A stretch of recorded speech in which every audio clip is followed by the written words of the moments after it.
धन धन सतगुरु तेरा ही आसरा। अगली कड़ी में आया सच्चा प्रेम क्या है। सच्चा प्रेम वो है साथ संगत जी, जिसे प्रेम होता है वो सिर्फ प्रेम किया जाता है। और सच्चा प्रेम एक तरफा। लोग कहते हैं ताली दोनों हाथ से बजती है। प्रेम अगर दूसरा करता है तभी एक उससे प्रेम कर सकता है, अर्थात प्रेम दोनों तरफ से होना चाहिए। साथ संगत जी, दोनों तरफ से प्रेम होना एक बहुत बड़ी बात है। परंतु रूहानियत में प्रेम एक तरफा होता है। दुनियावी तौर पे तो बात सच है कि भाई दोनों हाथ से तालियां बजती हैं, तो वो प्रेम दोनों तरफ का होता है। लेकिन दुनियावी प्रेम, पिताजी ने बताया, दुनियावी प्रेम भी घाती होता है। संतों का क्रोध भी घाती होता है। तो दुनियावी प्रेम भी वहाँ घाती होता है। परंतु प्रेम रूहानियत का, आत्मा से परमात्मा का प्रेम एक तरफा होता है। यहाँ पर ऐसा प्रेम होना चाहिए कि अपने प्रीतम प्यारे, अपने कुल मालिक परमपिता परमेश्वर सतगुरु से किसी भी तरह की कोई भी चीज नहीं मांगनी चाहिए। दुनियावी सारी चीजें मिथ्या हैं, भौतिकता बाद में लिपटी हुई है और नाश हो जाने वाली है। परंतु जो सदगुरु का प्रेम होता है वो सच्चा होता है और उसका कभी नाश नहीं होता। और वो प्रेम ऐसा प्रेम होता है, जब उस प्रेम को जीवात्मा पाती है तो नाम रूपी घोड़े पर सवार होकर सचखंड अनामी में जा समाती है। परंतु प्रेम यहाँ पर एक तरफा इसलिए बताया जाता कि हरदम सदैव एक भक्त को, एक प्रेमी को, जो अपने प्रीतम से प्रेम करते हैं, वो ऐसा प्रेम है रूहानियत का कि अपना तन दे दो, धन दे दो, मन दे दो, सब कुछ मालिक को दे दो, कुछ भी लेने की चेष्टा ना करो। अगर आपके अंदर कुछ लेने की बात आ गई तो वहाँ पे रूहानियत में सौदेबाजी हो जाता है। और यही वजह है कि आज इस घोर कलिकाल में भक्ति तो 7 करोड़ से ज़्यादा लोग कर रहे हैं, 5 करोड़ से ज़्यादा लोग कर रहे हैं पिताजी की, परंतु सफल बहुत कम हुए हैं। क्योंकि उनको कहीं न कहीं दुनियावी साजो सामान की ज़रूरत होती है और वो मांगते हैं कि पिताजी ये दे दो, वो दे दो, वो दे दो। वो तो मालिक है, दाता है, आया है, देने के लिए आया है, दे रहा है। लेकिन जो एक तरफा प्रेम की बात कर रहे हैं, उसमें सिर्फ बात ये है कि जो संतों ने लिखा है, महात्माओं ने फरमाया है, राजी हैं हम उसी में जिसमें तेरी रजा है, इसमें भी वाह वाह है और उसमें भी वाह वाह है। अर्थात तू चाहे सुख दे चाहे दुख दे, तेरी रजा है।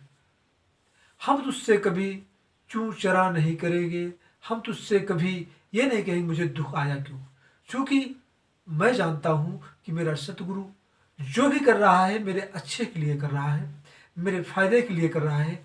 कभी वो, जैसे एक दुनियावी बाप अपने बेटे का कभी नुकसान नहीं कर सकता, सदैव अपने बेटे को आगे ही आगे, आगे ही आगे ले जाने का प्रयास करता रहता है।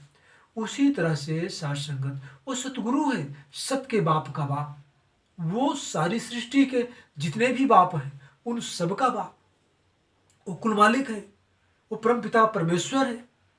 वो भला किसी के साथ गुनाह कैसे कर सकता है। इसलिए राजी बारजा, मौलाना रूम साहिब जी फरमाते हैं, राजी बारजा अर्थात हम तेरी रजा में राजी हैं, तू जो मर्जी कर ले लेकिन हम तेरी रजा में राजी हैं। ये सब एक तरफा प्रेम होती है। रूहानियत में जितने भी संत पीर फकीर आए उस मालिक से एक तरफा प्यार किए। और यहाँ तक संतों ने बताए हैं, पीर फकीरों ने बताए हैं कि मालिक के दरगाह में प्रवेश करने के लिए बिल्कुल मिट्टी होके रहना पड़ता है, एकदम अपनी हस्ती को मिटाना पड़ता है, अपना सर कटाना पड़ता है, सर दे पर सिदक न जाए। अर्थात सर देने के बावजूद भी आपके पास कुछ मांगने की इच्छा न रह जाए। अगर आप इस तरह की भक्ति करते हैं तो ये भक्ति अव्वल दर्जे की होती है। और फिर वो मालिक आपके हजारों पुष्ट को सचखंड में खुशियों से नवाजता है। ऐसी रूहें जब जाती हैं तो धन्य धन्य करते हैं सारे देवी देवता, देव महादेव, ब्रह्म पार ब्रह्म, सारे धन्य धन्य करते हैं कि धन्य है वो रूह जो अपने कुल मालिक के भक्ति करके और सफल भक्ति करके ओढ़ निभा के अपनी मालिक के गोद में बैठ के निज धाम सचखंड सत्यलोक जा रही है। इस तरह से प्यारी साध संगत जी, यहाँ पर एक तरफा प्रेम होता है। यहाँ पे सर कटा देना है परंतु उफ ना आए कि ये मेरे साथ क्या हो रहा है। लोग होते हैं जरा सी कुछ बात आती है तो सारा दोष अपने सगे संबंधियों पे, अपने यार दोस्त पे, अपने गुरु पीर फकीर पे या अपने उस सच्चे गुरु ऊपर जिन्होंने उनको नाम दिया, आगे सारी विद्या और सब कुछ सिखाया, तो वहाँ पर सारा दोष उन पे मर देते हैं अपने गुरु पे कि बस जो भी कमी है मेरे गुरु में कमी है या मेरे गुरु ने मुझे बचाया क्यों नहीं। अपने कर्मों पे ध्यान नहीं देते कि पिताजी के वचन क्या है, संतों के वचन क्या है, हमें क्या कर्म करने चाहिए, इसका उन्हें अंदाजा नहीं होता है। इसलिए रूहानियत की राह में सिर्फ एक तरफा प्रेम होता है, सब कुछ देना ही देना है, लेना तो होता ही नहीं।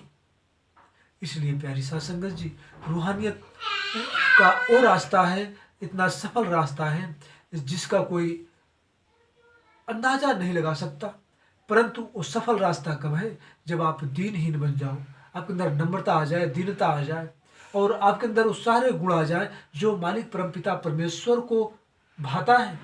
और वो सारे गुण क्या है? दीनता है, नम्रता है, प्रेम है, वैराग्य है, विरह है। ये सारे गुण जब आपके आत्मा के अंदर आते हैं तो उस मालिक को बहुत भाता है, बहुत पसंद आता है। और फिर वो मालिक अपने ढेर सारे खजाने और ढेर सारी सौगातें जीवों को लुटाता रहता है और जीवों के दामन कम पड़ जाते हैं, लेकिन वो ऐसा दाता फिर उसका दिया हुआ कभी कम नहीं होता है, बल्कि उसके दामन कम पड़ जाते हैं जीव के। इसलिए प्यारी साध संगत जी, सच्चा प्रेमी वही है जो सब कुछ मालिक को अर्पण कर दे और फिर भी उफ ना करे, और वो इंसान, वही इंसान सच्चा प्रेमी होता है और वो मालिक को पाने का अधिकारी होता है और उसके हजारों पृष्ठ को सचखंड में खुशियों से मालिक नाचता है। तो प्यारी साध संगत जी, इसलिए जब भी प्रेम करो मालिक से तो सच्चे दिल से प्रेम करो, सच्ची लगन से। दाता के पीछे भागो, दात के पीछे ना भागो। और यहाँ तक कि अगर मालिक से मांगो तो मालिक से मालिक को ही मांगो, और मालिक से मांगो तो मालिक से यह कहो कि हे मेरे सदगुरु मौला, मुझे तू अपने जैसा सहनशाह बना ले। क्योंकि दुनिया के सारे लोग सब कुछ मांगते हैं, घर परिवार, बीवी बच्चे, कपड़ा इत्यादि इत्यादि, सारा धन संपदा, परंतु मालिक से मालिक को कोई कोई मांगते हैं। इसलिए प्यारी साध संगत जी, ये अति आवश्यक है, मांगना है तो मालिक से मालिक को मांगो और सच्चा प्रेम और इश्क कमाओ। धन धन सतगुरु तेरा ही